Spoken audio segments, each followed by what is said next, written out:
பிஎஸ்என்எல்ல உங்களுக்கு ஸ்பீட் கிடைக்கல அப்படின்னா இந்த வீடியோ யூஸ்ஃபுல்லாக இருக்கும். அதாவது பார்த்தீங்கன்னா இது பிஎஸ்என்எல் சம்மந்தப்பட்டது மட்டும் இல்லை, இது நார்மல் ஜென்ரலைஸும் கூட. அதாவது உங்கள் ஒய்ஃபைல இன்டர்நெட் ஸ்பீட் சரியாக கிடைக்கல, இல்லை மொபைல் இன்டர்நெட்லேயே ஸ்பீடு வந்து ஒழுங்காக கிடைக்கல அப்படின்னா இது ரெண்டுக்குமான சொல்யூஷன் இந்த வீடியோ சொல்ல போகிறோம்.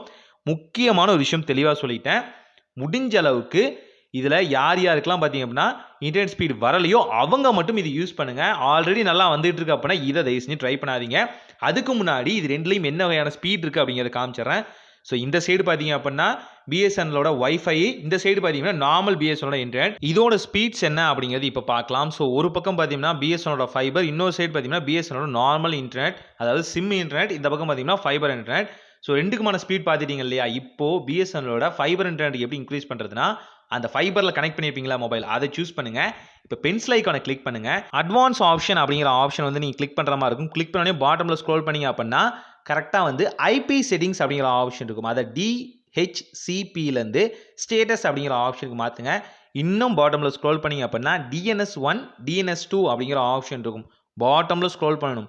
இங்கே டிஃபால்ட்டாக கொடுத்துருக்க நம்பரை என்டர் பண்ணுங்கள். ஆல்ரெடி என்டரில் தான் இருக்குன்னு நினச்சிக்காதீங்க, அது வந்து கிராஃப்டில் மாற்றிருப்பாங்க. அங்கே என்ன நம்பர் கொடுத்துருக்கோ அதை என்டர் பண்ணுங்கள். எனக்கு பார்த்தீங்கன்னா பிஎஸ்என்எலுக்கு வந்து 8.8.8 இப்படிங்கிறதையும், செகண்ட் டிஎன்எஸில் பார்த்தீங்கன்னா 8.8.4.4 அப்படிங்கிறதையும் டைப் பண்ணுங்கள். இப்போ சேவ் கொடுத்துட்டு இன்டர்நெட் செக் பண்ணி பார்த்தீங்க அப்படின்னா நல்லாவே இருக்கும். இது பார்த்தீங்க அப்படின்னா கரெக்டாக வந்து ஒய்ஃபைக்கானது. அதுக்கு அடுத்து பிஎஸ்எனலோட சிம் தான் நான் போட்டிருக்கேன், எனக்கு சிம்மில் இன்டர்நெட் வந்து பத்தலை அப்படின்னு நினைக்கிறவங்க ஜஸ்ட் பார்த்தீங்கன்னா சிம் செட்டிங்குள்ளே போங்க. சிம் கார்டு செட்டிங்ஸ்குள்ளே போனே பார்த்தீங்கன்னா ஆக்சஸ் பாயிண்ட் நேம் அப்படின்னு இருக்கும். இங்கே டிஃபால்ட்டாக பார்த்தீங்கன்னா பல விஷயங்கள் இருந்தாலும் ஆல்ரெடி டாப்பில் இருக்க MMS அப்படிங்கிற ஆப்ஷனை சூஸ் பண்ணுங்கள். டிஃபால்ட்டாக இதுதான் இருக்கும், இல்லைனா இன்டர்நெட் நீங்கள் மாற்றிக்கலாம். இதன் பிறகு பாட்டமில் ஸ்க்ரோல் பண்ணிங்கன்னா ஆத்தென்டிசேஷன் டைப் அப்படிங்கிற ஆப்ஷன் இருக்கும். இங்கே பார்த்தீங்கன்னா நன் அப்படின்னு இருக்கும். ஒன்று நீங்கள் PAPயை சூஸ் பண்ணலாம், இல்லை CHAPயை சூஸ் பண்ணலாம். இது ரெண்டில் ஏன் வந்து ஒன்று சூஸ் பண்ணுறேன்னா, ஒரு ஏரியாவுக்கும் பார்த்தீங்கன்னா அதோட பேண்ட் வேல்யூ வித் வேல்யூ மாறும். ஒவ்வொரு முறையும் செக் பண்ணுங்கள். பேனுக்கு ஒரு டைம் செக் பண்ணுங்கள், சாப்புக்கும் ஒரு டைம் செக் பண்ணுங்கள். ஏதாவது ஒன்று உங்களுக்கு கரெக்டாக வந்து செட் ஆகி உட்காந்துரும். அப்படி இருந்துச்சுன்னா அப்படியே விட்டுருங்க. ஓகே, இப்போ பேனில் இருக்கு நல்லா டேட்டா ஸ்பீட் கிடைக்குது அப்படின்னா ஓகே அதை சூஸ் பண்ணுங்கள். இல்லை சாப்பு வந்து ஓகேனா அந்த சாப்பை சூஸ் பண்ணுங்கள். இது வந்து 2 டைம் நீங்கள் பண்ணுற மாதிரி தான் இருக்கும். ஏதாவது ஒன்று கண்டிப்பாக நல்லா கிடைக்கும், ஒன்றை விட ஒன்று பெட்டராக இருக்கும். அந்த பெட்டராக இருக்கிறத சூஸ் பண்ணிக்கோங்க.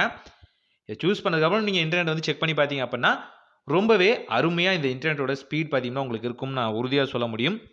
திரும்பவும் நான் சொல்கிறேன், நல்லா கேட்டுக்கோங்க.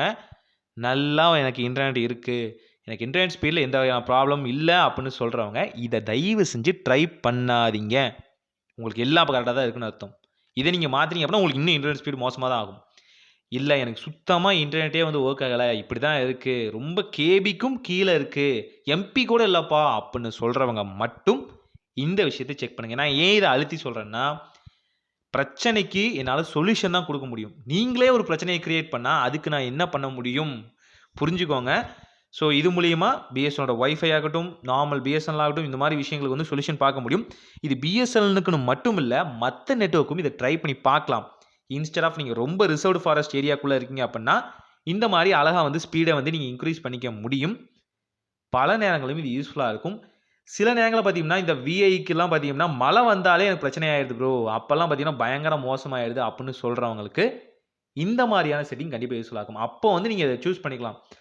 ஆனால் மழை நின்ன உடனே பழைய செட்டிங்க்கு மாறுனுச்சு அப்படின்னா, டவர் ரீபூட் ஆனிச்சு அப்படின்னா இது உங்களுக்கு ஒர்க் அவுட் ஆகாது. ஸோ எமர்ஜென்சி அதெல்லாம் கற்று வச்சுக்கோங்க. நான் மோஸ்ட்லி பார்த்தீங்கன்னா அப்லோட் பண்ணுறதுக்கு சில நேரங்களில் சொதப்பும் போது பார்த்தீங்கன்னா இந்த மாதிரியான செட்டிங் தான் யூஸ் பண்ணுவேன். ஸோ அதனால் உங்களுக்கும் நான் ஷேர் பண்ணிக்கிட்டேன். ஸோ ட்ரை பண்ணி பாருங்கள். ட்ரை பண்ணி பார்த்துட்டு எப்படி இருக்குன்னு சொல்லுங்கள். மறுபடியும் சொல்கிறேன், பிரச்சனை இருந்தால் மட்டும் இதை சூஸ் பண்ணுங்கள். இல்லை அப்படின்னா இந்த விஷயத்தை ட்ரை பண்ண தேவையில்லை. ஸோ பிரச்சனை இருக்கிறவங்க, ட்ரை பண்ணவங்க இது எப்படி இருக்குது, ஒர்க் ஆனிச்சா அப்படிங்கிறத கமெண்ட்லாம் மறக்காமல் சொல்லுங்கள். ஒரு நல்ல மாற்றம் இனிதாய் நடக்கட்டும்.